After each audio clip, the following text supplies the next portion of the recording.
로이드 존스의 성경교리 강해에서 발제하였습니다. 제33장 왕이신 그리스도. 우리는 지금 우리의 주 구원자 예수 그리스도의 하신 일, 특히 그분이 십자가에서 하신 일의 결과, 즉 속죄의 결과를 살펴보고 있습니다. 그 다음으로 살펴보아야 할 결과는 하나님의 백성이 받고 경험하는 한 특별한 복 외에 주님께서 십자가에서 이루신 일로 인한 일반적인 복이 있다는 것입니다.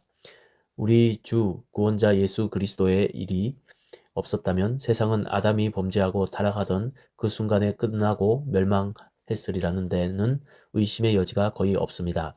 하나님께서 세상을 멸하지 않으신 것은 분명히 당신의 아들이 십자가에서 하신 일 때문이었던 것입니다.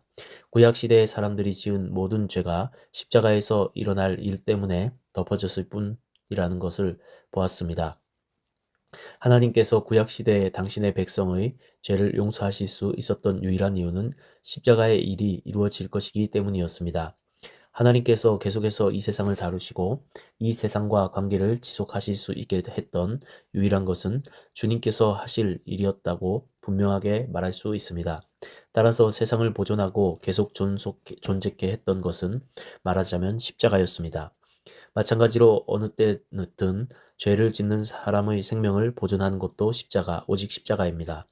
하나님께서 어떤 형태나 어떤 의미의 죄도 참으실 수 있는 것은 오직 십자가의 일 때문입니다. 보통 일반 은총이라 불리는 복도 십자가에서 옵니다. 일반 은총은 이 세상 누구나 누리는 형태의 복을 의미합니다. 구원받지 못한 사람들이 그리스도인의 구원으로 인하여 누리는 보편적인 유익이 많습니다. 예를 들어 지금까지 일어났던 대부흥 중 하나를 생각해 보십시오.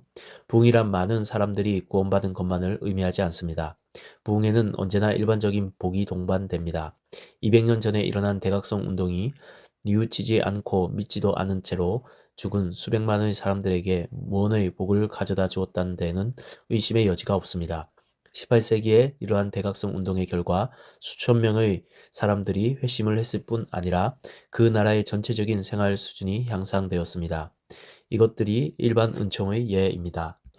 그들은 예수 그리스도와 그의 십자가 대속 사역을 믿지 않았지만 그 사역에서 유익을 얻었으며 이것이 일반 은총 곧 보편적인 유익입니다.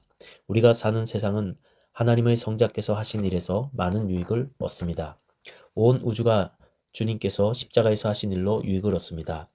로마서 8장에서 피조물이 허무한데 굴복하는 것은 자기 뜻이 아니요 오직 굴복해 하시는 이로 말미암음이라. 20절. 바울은 모든 피조물이 고대하는 바는 하나님의 아들에 나타나는 것이라고 합니다. 여러분도 알다시피 인간이 타락할 때 피조물까지도 고통을 당했습니다. 땅은 저주를 받았고 엉겅퀴와 가시가 자라기 시작했으며 질병이 생겨났습니다. 이 모든 결과가 자연에서 일어났습니다. 주님의 십자가 죽음은 이것들까지도 해결했습니다. 여러분과 내가 개인으로서 하나님과 화목되었을 뿐 아니라 궁극적으로 온 우주가 하나님과 화목되었습니다. 마침내 의인이 거하는 새하늘과 새 땅이 열릴 것입니다. 이것이 주님께서 십자가에서 하신 일, 우주적 의미에서 가져다주는 궁극적인 결과이며 주님의 일이 없었다면 이것은 결코 이루어질 수 없었을 것입니다. 주님께서는 모든 면에서 중보자이십니다.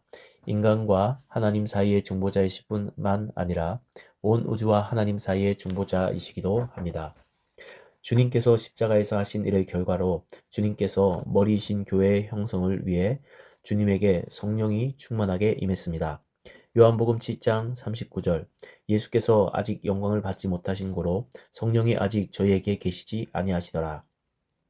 이것은 주님에게서 나온 자들이 성령을 받고 그 속에서 생수의 강이 넘치게 된 날에 대한 예언입니다. 이것은 2000년간 교회의 아름다운 모습입니다. 하나님이 오른손으로 예수를 높이심에 그가 약속하신 성령을 아버지께 받아서 너희 보고 듣는 이것을 부어주셨느니라. 사도행전 2장 33절.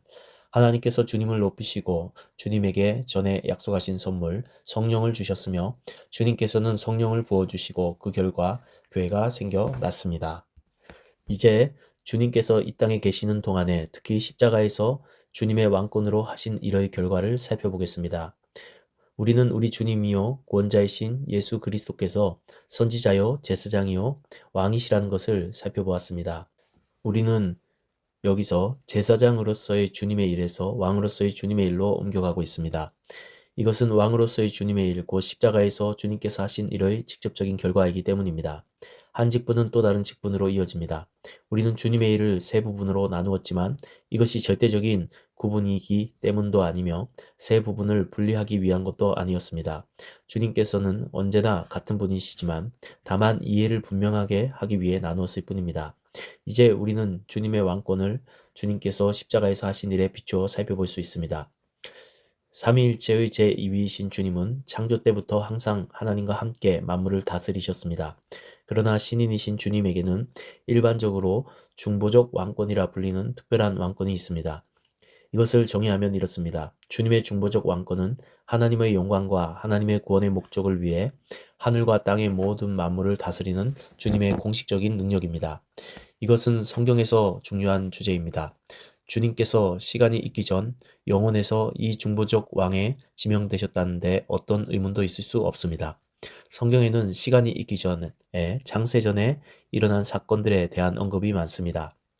예를 들면 우리의 이름이 어린 양의 생명책에 기록되었습니다. 앞에서 보았듯이 이 온전한 구원 계획이 충분히 논의되고 시행될 때 하늘에서는 성부와 성자와 성령 사이에 영원한 회의가 있었으며 이 특별한 이 성자에게 맡겨졌다는 데에는 의문의 여지가 없습니다. 구원의 전 사역이 성자의 손에 맡겨졌습니다. 주님께서는 이 땅에 오셔서 구원을 이루실 분이셨습니다. 세상을 타락과 죄의 결과에서 구원할 책임을 맡으신 인간이 창조되기 전에도 그 순간부터 이 일은 주님에게 맡겨졌습니다. 나라가 주님에게 넘겨졌으며 주님께서 중보적 왕이 되셨습니다. 이것은 지명이 이루어진 순간의 일이었습니다. 그렇다면 주님께서 이러한 왕으로서의 기능하기 시작한 것은 언제였습니까? 여기에 대해 우리는 주님께서 인간의 타락 직후에 다스리기 시작하셨다고 말해야 합니다. 주님께서 태어나신 후가 아니라 아담이 타락한 직후였습니다. 왜냐하면 이미 살펴보았듯이 그렇지 않다면 아담은 그때 그 자리에서 죽었을 것이기 때문입니다. 여러분도 기억하듯이 하나님께서는 여인의 씨 후손에 대한 약속을 하셨습니다. 이것은 주님께서 이미 중보적 왕으로 지명되셨다는 것을 말합니다. 하나님께서는 타락을 미리 아셨고 성자께서는 미리 지명되었습니다. 선언은 에덴에서 있었으나 사실은 이미 확정되었고 말하자면 우리 주님께서 이미 개입하셨습니다. 그림으로 표현한다면 주님께서는 아담과 하나님 사이에 서 계시면서 그 순간 아담을 멸망에서 구원하셨습니다. 여러분은 여호와의 사자를 살펴볼 때 그가 다름 아닌 주 예수 그리스도 바로 그분이라는 데 동의를 했던 것을 기억할 것입니다. 주 예수 그리스도께서 나타나실 때마다 그 나타나심은 언제나 이 구원과 구속의 사역의 한 부분이었습니다. 실제로 주 예수 그리스도께서 사사와 왕들을 통해 이렇게 일하고 계셨다는 데는 의심의 여지가 거의 없습니다. 이스라엘 역사 전체가 구원의 계획의 한 부분입니다. 이 점을 잊지 맙시다. 따라서 사사와 왕들은 구원 과정의 한 부분이었습니다. 하나님께서는 육체를 따라 메시아가 나올 백성을 준비시키고 계셨습니다. 그러므로 주 예수 그리스도께서 이미 거기에도 중보적 왕의 역할을 하고 계셨습니다. 그러나 물론 주님께서 자신이 중보적 왕이심을 공개적으로 분명하게 선언하신 것은 승천 때였습니다. 주님께서는 여기 이 땅에 인간들과 함께 계실 때에도 왕이셨지만 그때는 보좌를 취하지 않으셨습니다. 주님께서는 공개적으로 선언하지도 공식적으로 보좌에 앉지도 않으셨습니다. 이런 일은 주님께서 승기와 높임을 받으실 때 분명하게 이루어졌습니다. 사도행전 2장 29절에서 30절 형제들아 내가 조상 다윗에 대하여 담대히 말할 수 있노니 다윗이 죽어 장사되어 그 묘가 오늘까지 우리 중에 있도다. 그는 선지자라 하나님이 이미 맹세하사 그 자손 중에서 한 사람을 그 위에 앉게 하리라 하심을 알고 하나님께서는 성자를 높이시려 했습니다. 그리고 승천과 승기 때에 정말 그렇게 하셨습니다. 36절 그런즉 이스라엘 온 집이 정령 알지니 너희가 십자가에 못 박은 이 예수를 하나님이 주와 그리스도가 되게 하셨느니라. 하나님께서 성자를 그렇게 하셨습니다. 이것이 공식적인 선언입니다. 주님께서 공식적인 의미에서 중보적 보좌를 취하셨습니다. 그렇다면 이 왕권에는 어떤 측면들이 있습니까? 주님께서는 이 왕권을 어떻게 행사하십니까? 먼저 우리는 왕권의 의미가 무엇이며 그의 나라가 무엇인가에 대해 의견 일치를 보는 것이 좋을 것 같습니다. 하나님의 나라, 그리스도의 나라는 무엇입니까? 이것은 주님의 통치, 주님의 다스림을 뜻합니다. 어디든 그리스도의 통치가 인정되고 기쁘게 행사되는 곳에서는 그리스도가 왕이십니다. 이런 정의를 받아들인다면 주님의 나라를 다음과 같이 살펴볼 수 있습니다. 첫째는 그 나라의 영적인 측면입니다. 그리스도께서는 왕으로서 주님의 백성, 교회를 다스리시며 교회의 머리이시며 교회의 왕이십니다. 주님께서는 자신을 믿는 우리 모두의 가슴 속에서 다스리십니다. 주님께서는 자신의 말씀으로 성령으로 자신의 나라를 다스리십니다. 주님께서 교회의 머리라는 데에 대한 모든 진술은 주님의 왕권으로 나타납니다. 그리고 이 왕권은 영적인 방법으로 행사됩니다. 어떤 사람들은 하나님의 나라와 교회의 관계에 대해 때때로 혼돈을 일으킵니다. 이 둘은 이렇게 보면 됩니다. 하나님의 나라와 교회는 동등한 것이 아닙니다. 둘은 공존하지 않습니다. 둘은 같은 것이 아닙니다. 비록 하나님의 나라와 천상의 교회는 같은 것이지만 말입니다. 하나님의 나라는 하나님의 통치이며 따라서 하나님께서 다스리는 곳은 어디나 하나님 나라입니다. 그리고 교회는 그 나라의 외적인 현시 중에 하나입니다. 이러한 영적인 의미에서 하나님께서는 교회에서 당신의 백성의 가슴 속에서 다스리십니다. 그러므로 우리는 하나님 나라와 교회를 구별해야 합니다. 지금 이 순간 교회에서의 하나님의 통치는 비가시적이지만 언젠가는 가시적일 것입니다. 둘째, 왕권의 일반적인 측면이 있습니다. 시편 2편 내게 구하라 내가 열방을 유업으로 주리니 내 소유가 땅끝까지 이르리로다. 8절 주님께서는 이렇게 말씀하셨습니다. 마태복음 28장 18절 하늘과 땅의 모든 권세를 내게 주셨으니 요한복음 17장 2절 만민을 다스리는 권세를 아들에게 주셨음이로소이다. 히브리서 9장 8절에서 9절과 에베소서 1장 20절에서 23절도 같은 말을 하며 물론 빌립보서 2장에서도 중요한 구절이 있습니다. 이러므로 하나님이 그를 지극히 높여 모든 이름 위에 뛰어난 이름을 주사 하늘에 있는 것들과 땅에 있는 자들과 땅 아래 있는 자들로 모든 무릎을 예수의 이름에 꿇게 하시고 모든 입으로 예수 그리스도를 주라 시인하여 하나님 아버지께 영광을 돌리게 하셨느니라. 9절에서 11절 우리 주 예수 그리스도께서는 전능하십니다.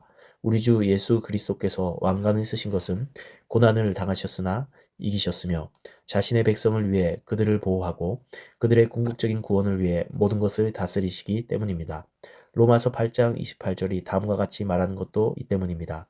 우리가 알거니와 하나님을 사랑하는 자 곧 그 뜻대로 부르심을 입은 자들에게는 모든 것이 합력하여 선을 이루느니라. 이 중보적 왕권은 새하늘과 새 땅이 열릴 때까지 피조물도 썩어짐의 종노릇한 데서 해방되어 하나님의 자녀들의 영광의 자유에 이를 때까지 계속될 것입니다. 고린도전서 15장의 말씀이 성취될 때까지 계속될 것입니다. 그 후에는 나중이니 저가 모든 정사와 모든 권세와 능력을 멸하시고 나라를 아버지 하나님께 바칠 때라. 저가 모든 원수를 그 발 아래 둘 때까지 불갑을 왕노릇 하시리니 맨 나중에 멸망받을 원수는 사망이니라. 만물을 저의 발 아래 두셨다 하셨으니 만물을 발 아래 둔다 말씀하실 때에 만물을 저의 발 아래 두시니가 그 중에 들지 아니한 것이 분명하도다. 만물을 저에게 복종하게 하신 때에는 아들 자신도 그때에 만물을 자기에게 복종케 하신 이에게 복종케 되리니 이는 하나님이 만유의 주로서 만유 안에 계시려 하심이라. 고린도전서 15장 24절에서 28절